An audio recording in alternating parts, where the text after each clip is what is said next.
Do you like dogs? I do too. That's why today's episode is brought to you by BarkBox.com. Get one free extra month of BarkBox at www.getbarkbox.com/paratruth. Christian and non-Christian paranormal investigators. They have two different views, and it seems as if neither of them can ever agree on anything. So what happens when a mainstream view of the paranormal crosses paths with the Christian view? Something epic. This is Paratruth Radio.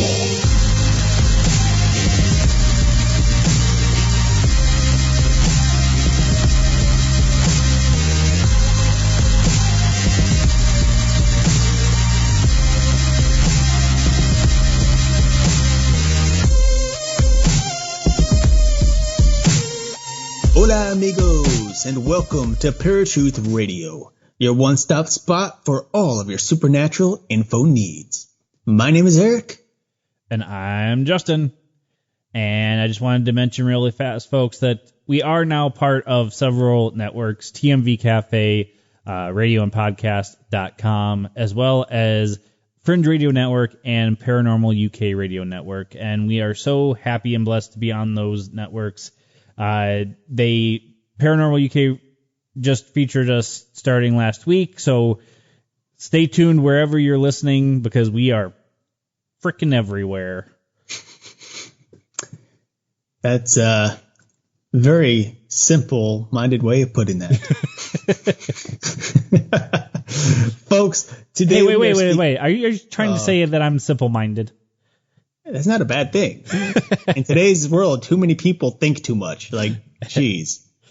Anyway, folks, today we are speaking with Perry Marshall. He is the author of Evolution 2.0, and we will be discussing the ultimate scientific debate on evolution.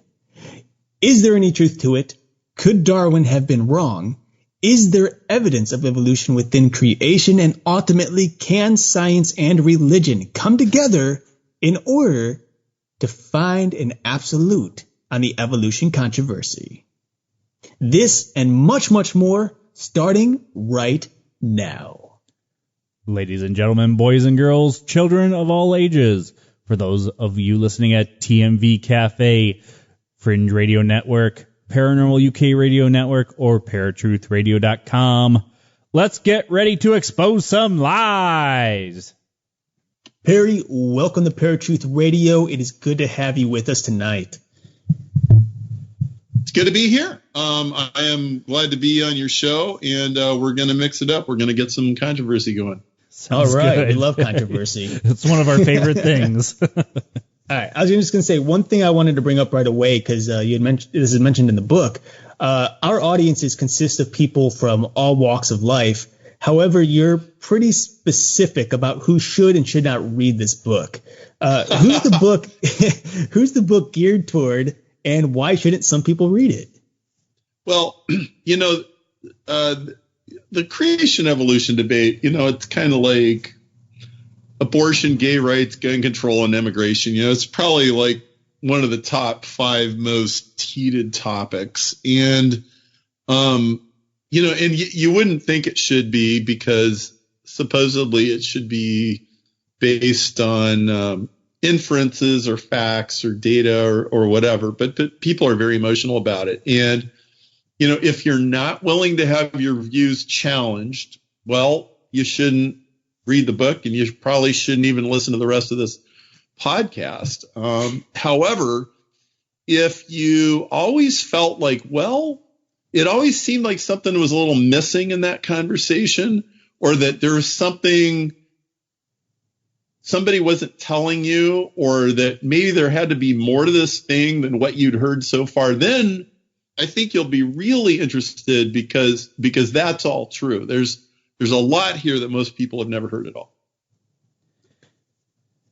So one thing that intrigued me was, first off, your background. You come from a engineer, communications background, also doing business books and business consultations. How do you go from that to Evolution 2.0? What made you want to write the book, and how did you transition from business to this? Well, so on the surface, this might seem totally illogical. So I worked in acoustics and then digital networking, and I wrote an Ethernet book. Then I wrote a bunch of business books. What does any of that have to do with evolution? Well, I'll tell you two things. They have a lot to do with evolution. One thing is biggest epiphany that I just about ever had in my life was it was in 2004, and I'd gone down this rabbit hole of having an argument with my brother, which I'll probably tell you about in a little bit. And I said, you know what? I've never looked into this whole evolution thing. I'm gonna roll up my sleeves and I'm gonna dive in. I'm gonna figure this out. And I was really lost for a while, and then I had this giant realization. I was trying to study DNA and everything, and suddenly was like, wait, I've seen this before. Holy cow! I know what this is. This is in my Ethernet book. And so I wrote this book called Industrial Ethernet. And what I realized in that moment was that DNA was digital code, and it's formatted a very particular way. And, nobody ever really thinks about this because we all take it for granted. But when you're sitting on your computer and your wireless modem is, you're streaming videos through your cell phone or whatever it is, Skype, we're on Skype right now talking to each other. There's a very, very particular format that all that data is going back and forth in. And DNA has very, very, very similar data formats. And so I realized that, hey, wait a minute, this is a digital code problem. Evolution is a problem about how does code get from one form to another, okay? And so all of a sudden, the 6 years that I had spent working in the networking business suddenly came in extremely handy. And so in biology, this is called bioinformatics. Well, here's the other thing that ended up being really handy is I wrote the world's best-selling book on Google advertising. And, I never said this in the book, really, but what I taught people how to do in the original Google book was how to do accelerated Darwinian evolution. Okay? So there's millions of ads on the internet for everything from plumbers to Botox to, to dentists to, whatever. Okay. And the way that you win in internet advertising is you test ads against each other. Ad A versus B versus C. Do we say 50% off? Do we say buy one, get one free? All these kinds of things. And the way you succeed in Google advertising is you actually stage these little contests and you kind of kill off your babies as fast as you can. And you try to get to a better and a better result. And as I got into this, I started realizing that myself, my clients, my students were doing high-speed evolutionary experiments every single day of our life, and that Google was a big, giant natural selection machine, and that actually anybody who did online advertising or anything resembling it actually understood evolution a lot better than they probably even realized.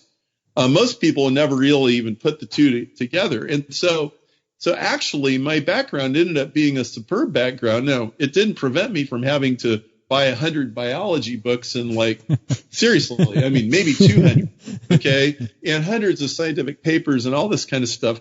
But actually all these topics go because they're all about digital code. And so it's like I could have never made this up when I started, but that's what ended up happening.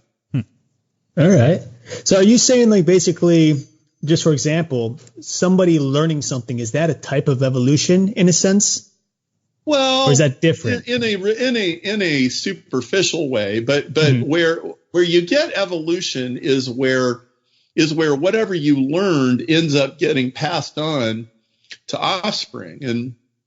And I hope that we can circle back to that eventually, because really the whole field of evolution is in a turmoil right now. Mm-hmm. The whole entire profession is being rearranged. And there's a huge debate in the evolutionary world of, can we just kind of shoehorn a whole bunch of new stuff into an old theory, or do we have to literally strip the old theory down to its engine blocks and start over? And And I think the answer is number two. We have to take the whole thing, strip it down to its engine blocks. And this changes the whole creation evolution debate in a pretty significant way.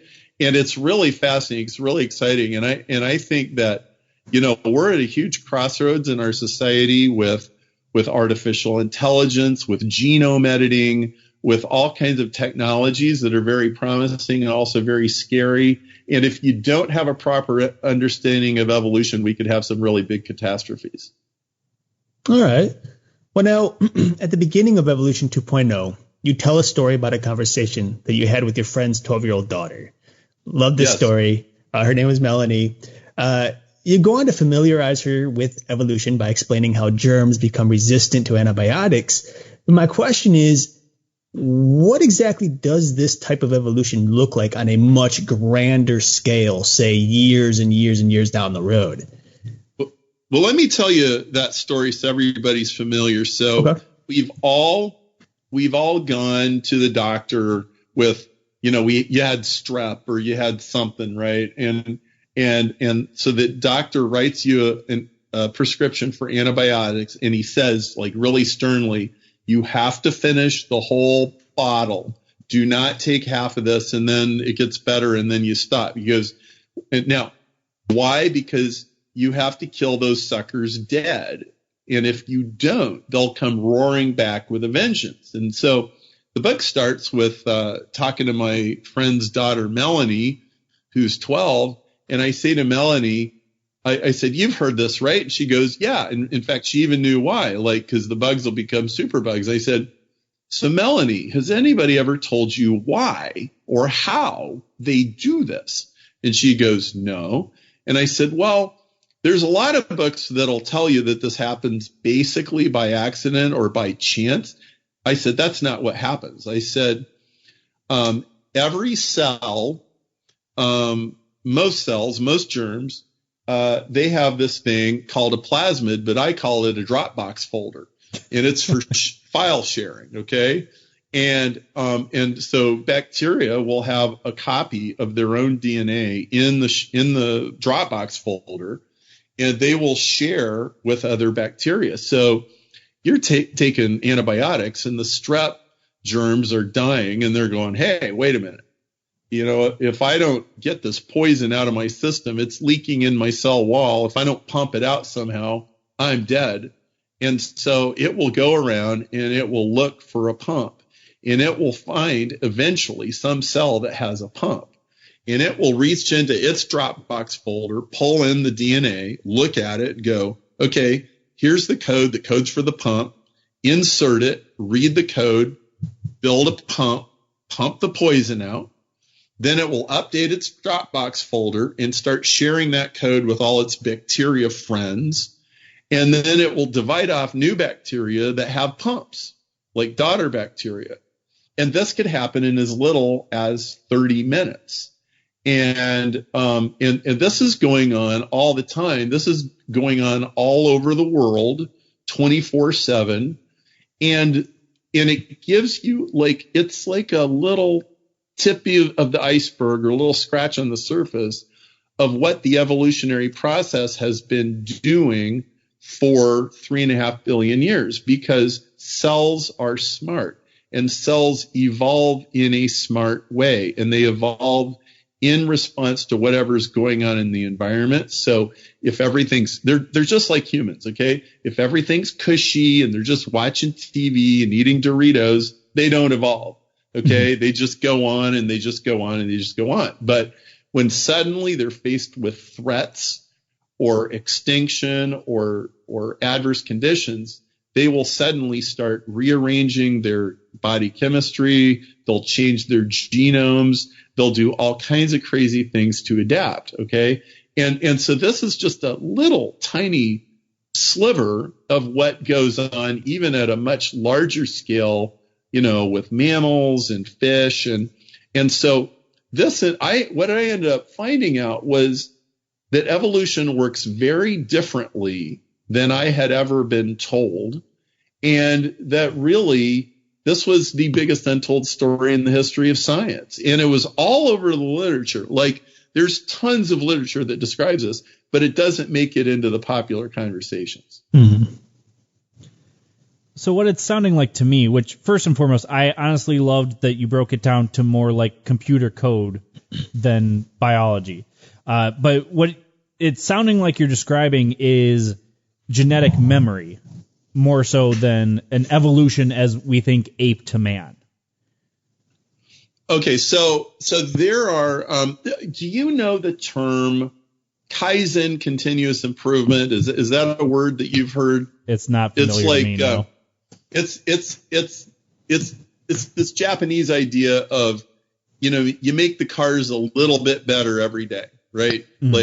Like if there's some little thing on the assembly line, the worker notices it and they say, hey, we can make this better. And 6 months later, they've made 783 little improvements to the Toyota Corolla. Okay. Mhm. Now there are, in my book, Evolution 2.0, I describe 5 blades of the Swiss Army knife, which are the 5 major mechanisms that cells use to generate evolution. And the first 3 are all these little gradual incremental improvement kinds of things. And the what I described with the germs and the antibiotics is one of those. It's not a major quantum leap. It's like, okay, let's make this little improvement. Let's add we already got a whole cell here, but let's add a pump, right? It's just increments, all right? But there are 2 that will get you a completely new species that you didn't have before, and it could happen in as little as 1 generation, okay? And so one of them most people are a little bit familiar with, and it's called hybridization. And so an example of that would be donkey plus horse equals mule, okay? Right.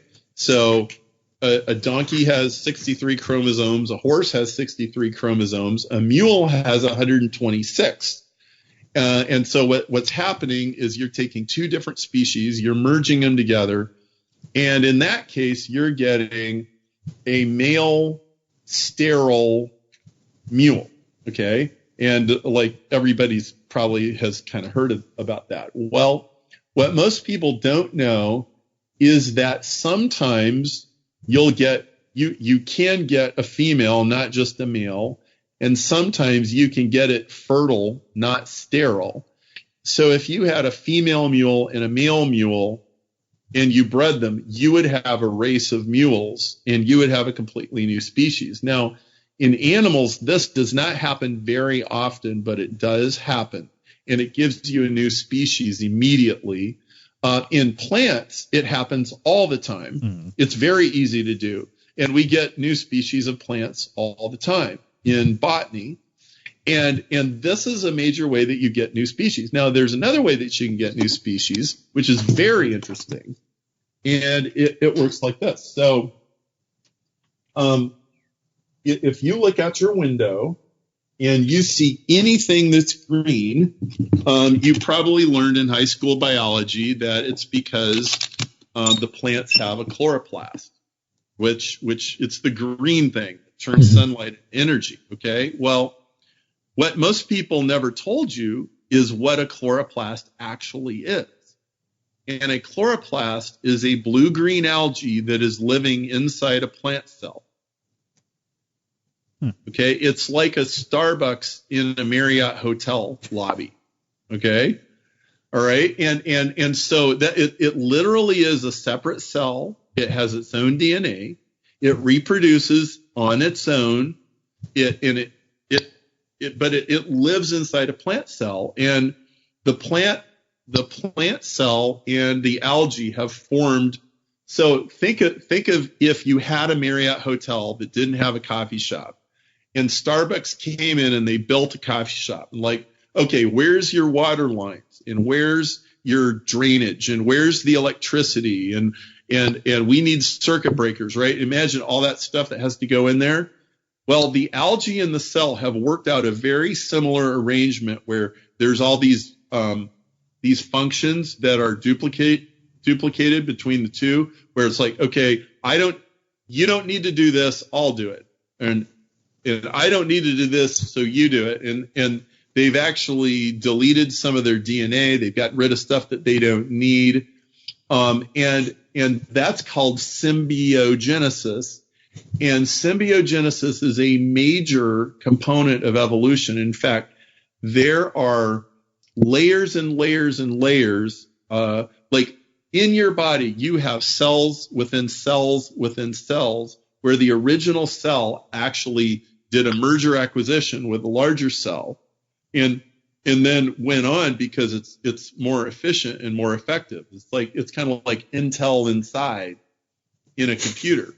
Okay. And so this has been going on, and you can experimentally do this. So like I've got a friend at the University of Tennessee who actually got amoebas and bacteria to merge together in exactly the way that I described. And so on the evolutionary Swiss Army knife, you have 5 blades, and 3 of them are these little incremental improvements, and 2 of them are these quantum leaps. And the quantum leaps aren't very common; they don't happen that often, but they do happen. And now, if you read very much about evolution, you'll always run into this thing that there was never as many transitional fossils as what Darwin predicted.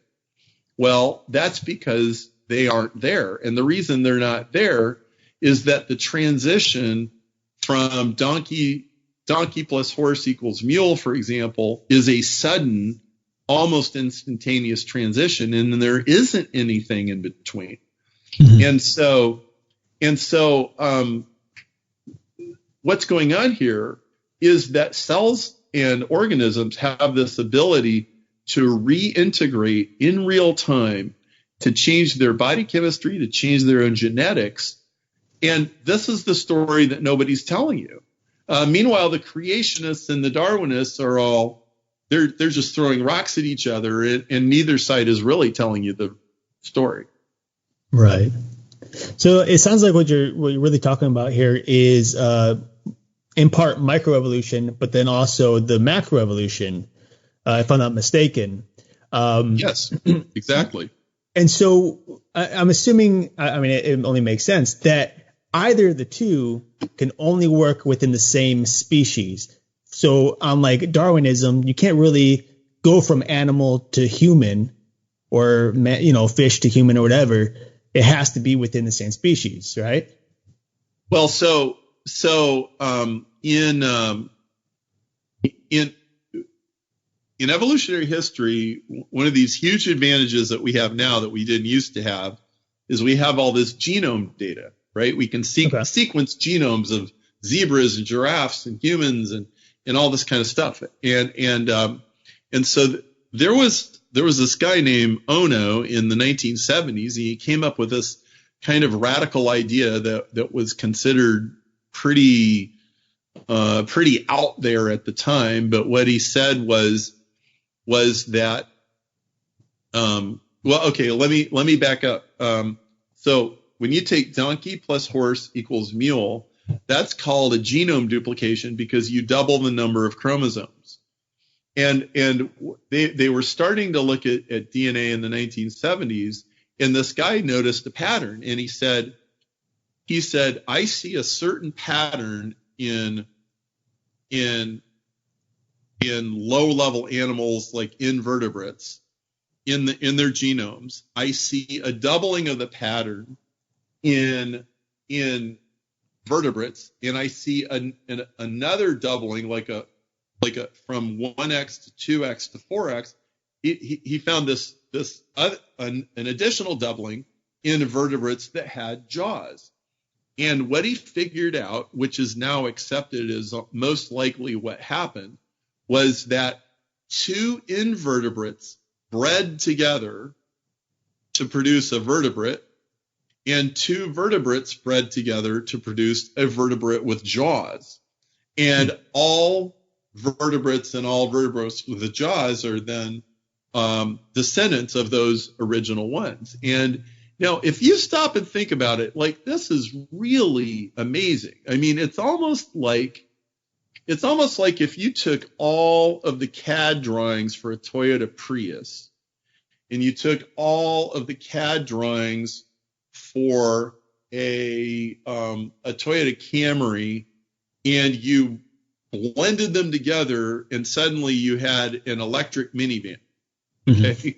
I mean, it'd be like, oh my goodness, that is just amazing. Now, a lot of times, these mergers of hybrids, they don't actually work out. They're kind of failure prone. They're, kind of erratic, just like, human merger acquisitions are. Sometimes they fail, right? But sometimes they succeed, and then you get something brand new.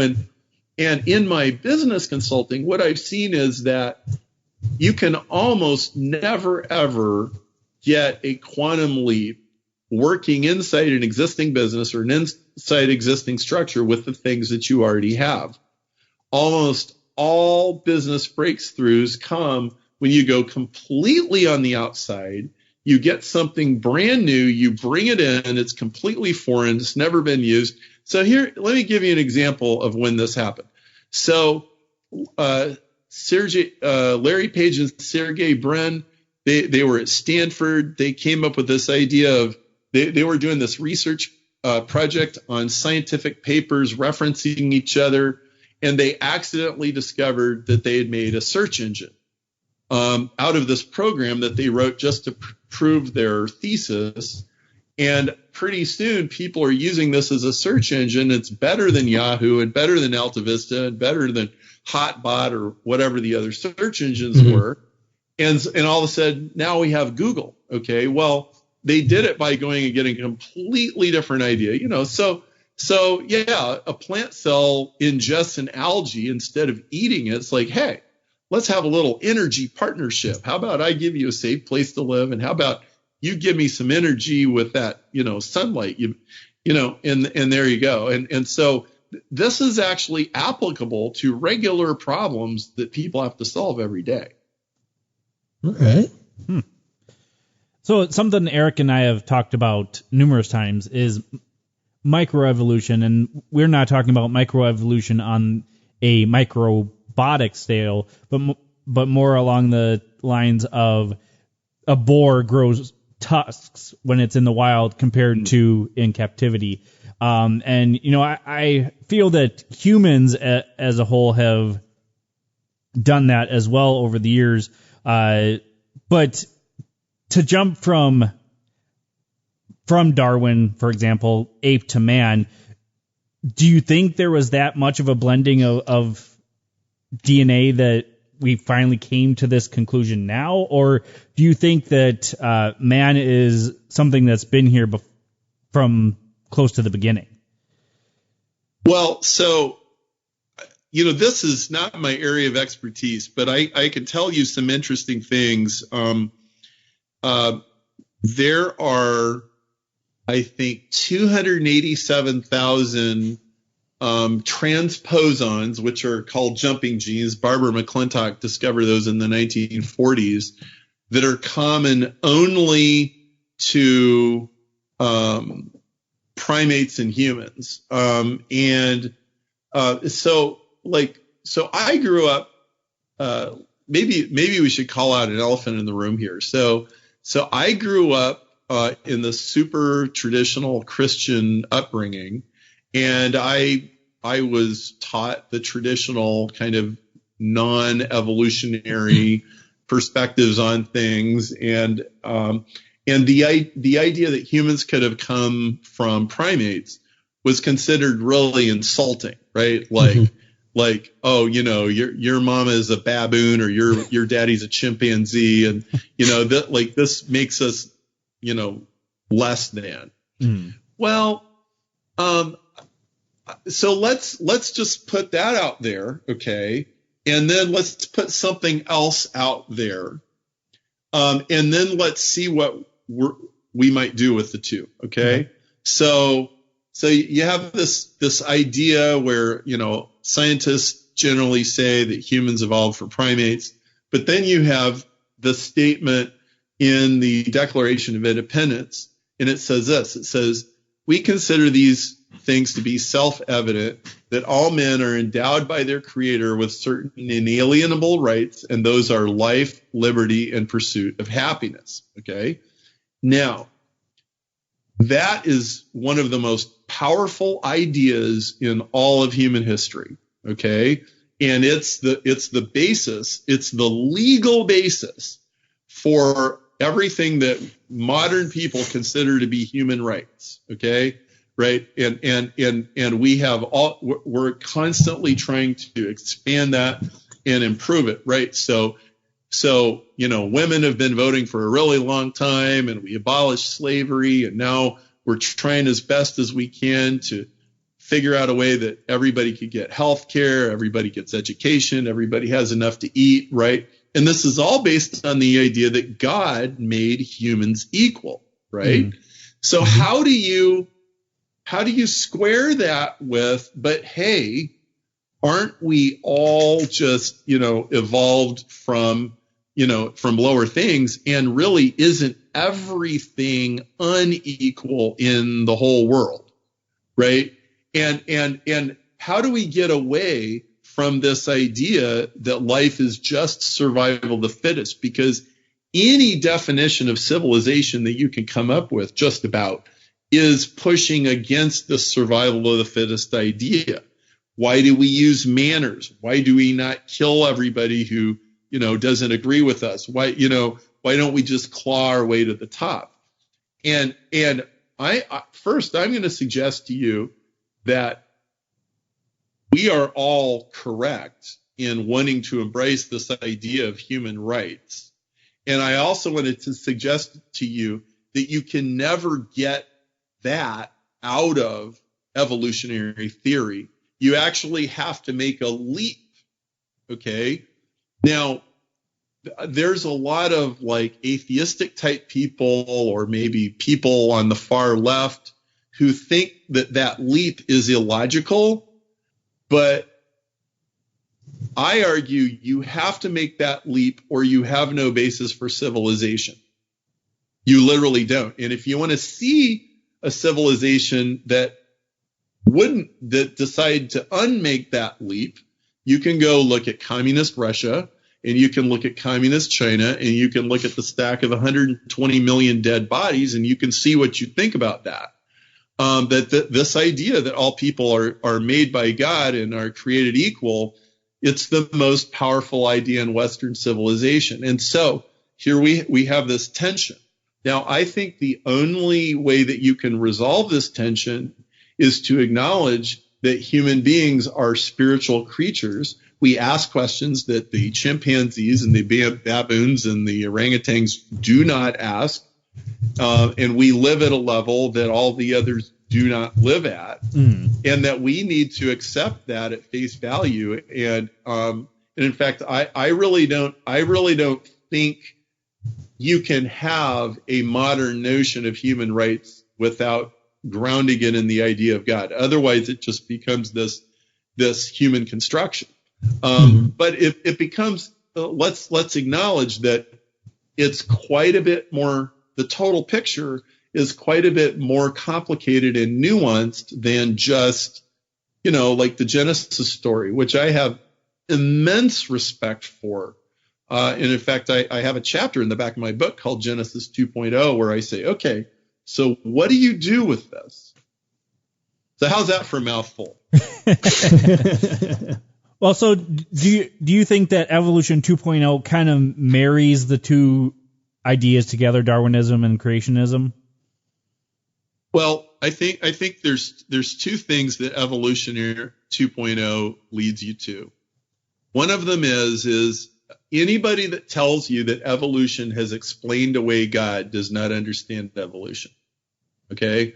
Because even if, now I don't know if it's possible to go from Big Bang all the way to humans, with no divine interventions. I don't know if that's possible. In fact, I have a $5 million technology prize around that. We can talk about that. Mm-hmm. We need to talk about that. Okay. But, the universe is an immensely, unbelievably impressive thing. Okay. So let's just take one thing. Let's just take the expansion rate of the Big Bang. The expansion rate of the Big Bang had to be tuned to a precision of 120 decimal places. In other words, like plus or minus 0.00000, you know, with 120 zeros and a 1 at the end. It had to be that fine-tuned just for stars to form and just for it not to collapse on itself. And if you take all of the constants of the universe, like the size of an electron and the mass of a proton and all this stuff, if these were on dials, all the dials would have to be exactly just the way they are, or you just get a complete disaster, okay? The universe has every appearance of having been engineered for a purpose. And so I don't think you ever get away from God. What you have when you get to humans is you have humans everywhere in every culture and every civilization on every continent seeking the spiritual, seeking God. See, what is this all about? Okay, and so, you know, I say if you're thirsty, it must mean there's water somewhere. Yeah. Okay, and so I think you come at it from both directions, and you end up with, we are spiritual creatures, we have a spiritual hunger, and we're trying to figure it out. Okay. So now that you brought up the contest, why don't you tell people about that? Yeah, so I announced 2 weeks ago at Arizona State University, I was invited by Dr. Paul Davies, who's a very famous physicist. He's the director of the ASU Beyond program. He said, why don't you come to our Coffee at Beyond lecture series and talk about your prize? And so I went there and I announced the prize, and it's now live.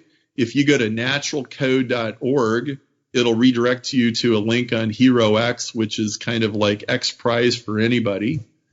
And we have a $5 million technology prize for a naturally occurring code.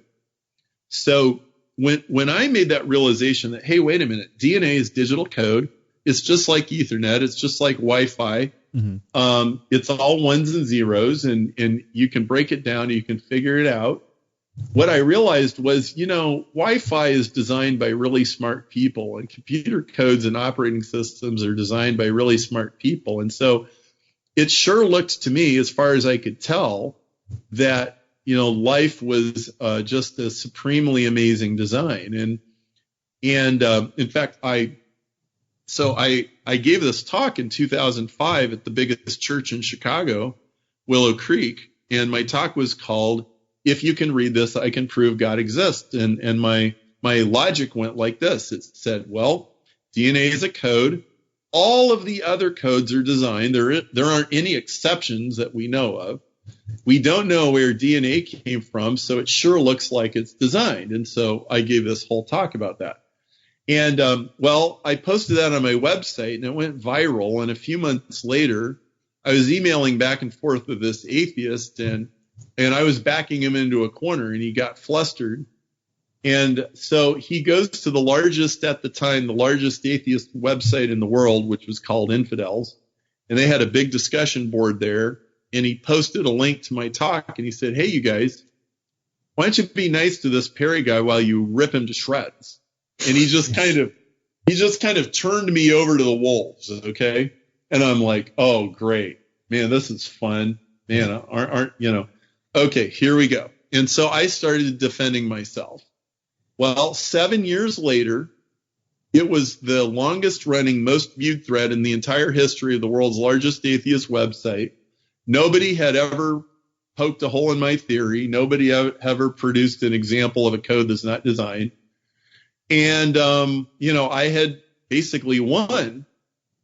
But I had this frustration, and the frustration was that every time this argument would start over again with somebody, it would go round and round in circles. And one day I realized, like, Perry, you have to tell people how to prove you wrong. And so I wrote the specification, and I said, here's how to prove me wrong. Here's how you prove that you got a code without designing one. And I said to this guy, I said, if you can solve this, I'll write you a check for $10,000. And like the argument just stopped, like it was over, just like that. And I tried it again and again. Every time some atheist would come along, I would put that out there. I would I would lay down the gauntlet and they would leave because they didn't have any evidence. Well, all right, that was fun for a while. But, I read a lot of stuff and I study a lot of stuff. And I just got to think, and I thought, you know what? What if somebody could actually solve this? What if they did? Like, I know I probably think you can't solve it, but what if you can solve it? And plus, if somebody did solve it, that would be kind of embarrassing. Like, why don't you think a few chess moves ahead? Yeah. Mm-hmm. And I also got to thinking, if somebody figured this out, that would be a very, very, very, very big deal. Like, huge. Mm-hmm. Right. It would be like one of the biggest discoveries of the whole 21st century, Mm-hmm. or maybe all time. And so I'm like, a friend of mine said to me, he goes, Perry, you need to turn your $10,000 prize into a $10 million prize, and you need to get people thinking about this. So that's what I did. So we're not up to 10 million yet. We're only at 5. My apologies, but we're working our way. I'm still bringing on investors and stuff, but yeah. So we have this prize, and I have judges on my judging panel. One of them is Michael Ruse. He's one of the leading atheist philosophers, and I reached out to him. I said, hey, I need somebody on the other side on my team so that you can validate that, like, we're not doing some creationist Trojan horse. And he agreed. He's a really great guy. He's at Florida State University. I got a guy named Dennis Noble, he's one of the top 100 scientists in the UK. He's a professor at Oxford University. He has a Commander of the British Empire medal from Queen Elizabeth. He is the guy who figured out the cardiac rhythm, which made pacemakers possible. And he's the president of the International Union of Physiologists, which is the world's largest organization of physiology scientists. And then I got a guy named George Church, who's at Harvard and MIT. He's a rock star of genomics, and he's involved in almost every major breakthrough in genomics in the last 30 years. And he agreed to be on my judging panel. So I have judges from Oxford, MIT, and Harvard. And like, this thing's for real. And like, can it be solved? I don't know. But what we are doing is we're making it really clear nobody has solved this. Okay.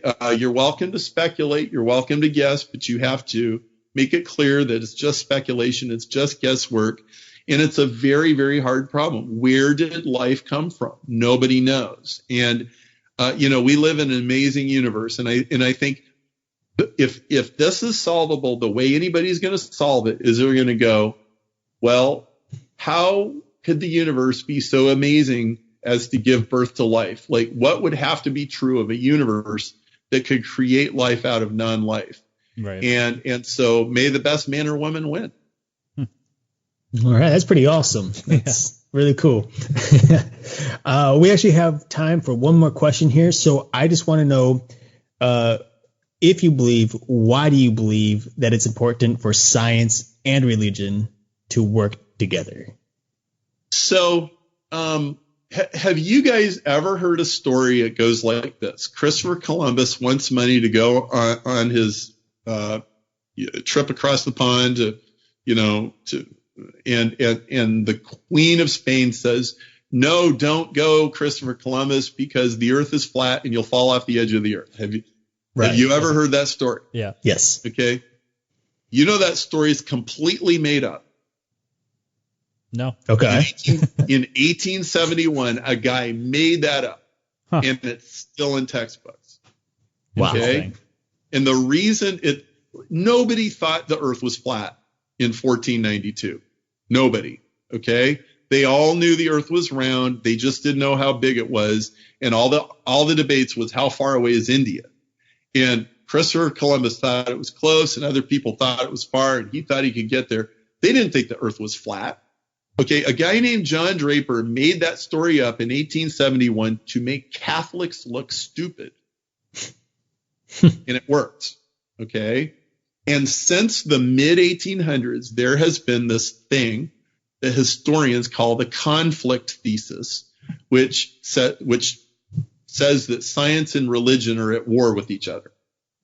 Well, before 1850, or so, somewhere around there. Science and religion were not at war with each other. Christians didn't think that science was evil, and scientists didn't think that religion was stupid, and people believed that it could all fit together. And I think what's been going on for the last 150 years is a ridiculous war between like the creationists and the Darwinists in particular, and between religious zealots and atheists in particular. And it's totally ridiculous. There is no conflict between science and religion. There is no conflict between Christianity and evolution, but you just have to take a much wider view of things. And I think that this conflict is one of the most unproductive things going on in humanity, period. It's completely stupid. Like that Bill Nye Ken Ham debate that they had a few years ago, it was totally stupid. Both sides, okay, as far as I'm concerned, Ken Ham was misrepresenting Christianity and Bill Nye was misrepresenting evolution. And they did a bad job, both of them, and they both get an F from me. And if you read Evolution 2.0, you'll understand why. You'll understand they completely both missed the point. Yeah. If you understand evolution, you'll be so amazed. I don't think if you really understand evolution, I don't think you can do anything but go, my goodness, how did we get a universe that amazing? It's time for this to be over. Well, I agree. Yeah. I think Eric agrees too. So, most important question of the evening, where can everybody find you and find the book? If you go to cosmicfingerprints.com, you can get 3 free chapters of the book. And you can find my Facebook page and all that kind of stuff there. You can buy Evolution 2.0 on Audible. It's an audiobook. It's on Amazon. It's in paperback. It's in hardcover. It's in Kindle. This book will totally change the way you see the whole entire world. It'll change the way you see the hand at the end of your arm. Awesome. All right, Perry, thank you so much for coming on with us and taking time out of your day to talk about Evolution 2.0, breaking the deadlock between Darwin and design. I hope you have a good night, and thank you so much for coming on Paratruth Radio. Thanks for having me on your show. It was a real honor, and you guys asked great questions today. Thank you. Thank you. Have a good night. All right, folks, that was Perry Marshall, the author of Evolution 2.0, breaking the deadlock between Darwin and design. Man, that was a fun conversation. Yeah, I had a real fun time talking to him. It's some interesting stuff. You know, evolution has been one of those things that really have been up for debate for a long time. I know growing up in a public school, all I ever heard about was Darwinism and how evolution is basically the mainstream go-to theory and belief system, and that we should all follow it.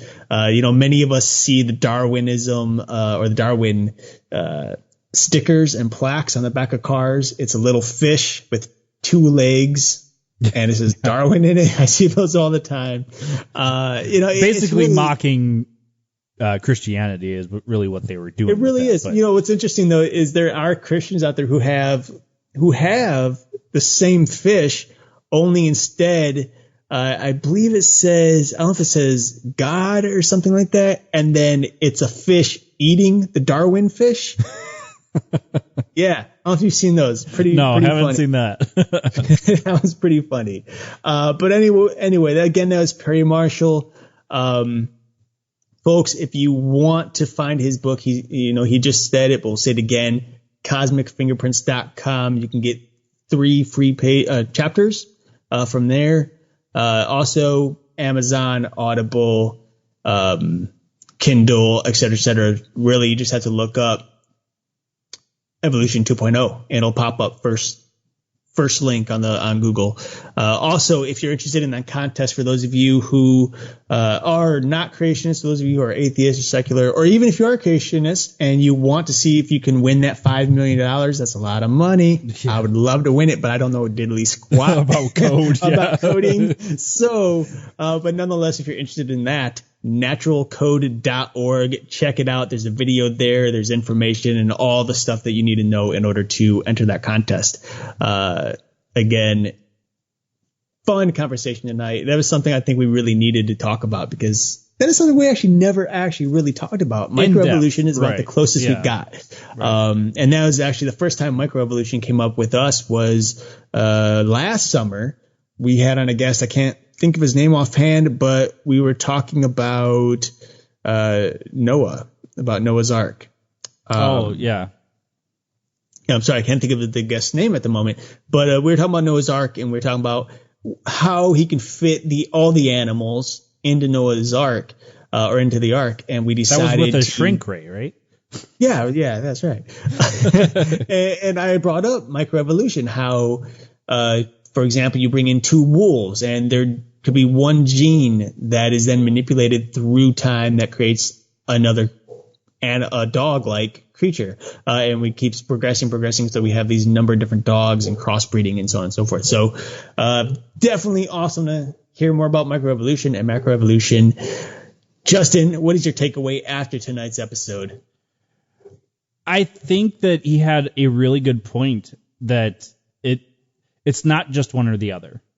Darwinism only gives you a part of the story, and creationism gives you the other part. And I think we've said this numerous times that marrying science and religion is in itself an evolution, because that is where we are headed. And in order to stop this bickering and hate between the two ideals, you have to marry the two, because not everyone has that perfect story. They don't have the whole thing. Right. Neither side has all the answers.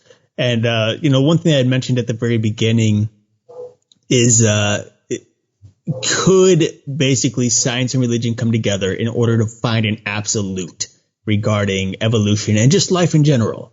Obviously Christianity thinks they have the absolute, and I think it is the absolute, which is simply God created, period. Don't need to go into specifics, but he did allow evolution. That's obvious. We see that day to day.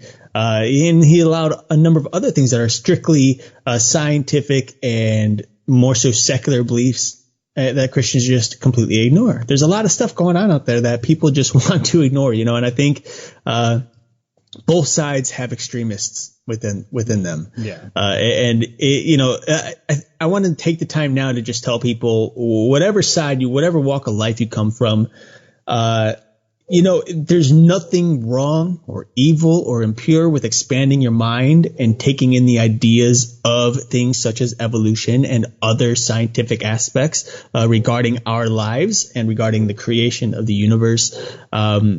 It really comes down to, mind you, when it comes down to your salvation, for those of you who are Christian, it comes down to one basic, simple fact, that Jesus Christ died for your sins and 3 days later rose again to forgive us all. And if we accept him into our lives and we allow the Spirit to come within us, then we are saved, period. There's no rule saying, you have to believe in exactly the 6-day creation. There's no rule saying, you can't believe in evolution, or, you can't believe this or believe that. Otherwise, you go to hell. Believe me, there's people out there who believe that. There are people out there who have cursed me for not believing some of those things. And hey, I'm still here. There's a reason for that. The curse didn't work. So, I know some of you out there are like, this is ridiculous. But hey, fun stuff, interesting, expand your mind. There's nothing wrong with knowledge. In fact, God created us to be knowledgeable, and heck, why not? Yeah. And it's what makes wisdom. Knowledge makes wisdom in the end. Nothing's going to hurt anybody from hearing somebody's side of the story. Really, it's not. Right. Anyway, so that wraps this week's episode. Again, you can catch us on TMV Cafe, the Fringe Radio Network, and of course, Paranormal UK Radio Network as well. Spreaker.com, and of course, as always, paratruthradio.com. So again, check us out next week. We'll be here at the same time, same channel. We can't wait to talk with you guys. So until then, as always, my name is Eric. And I'm Justin. Peace.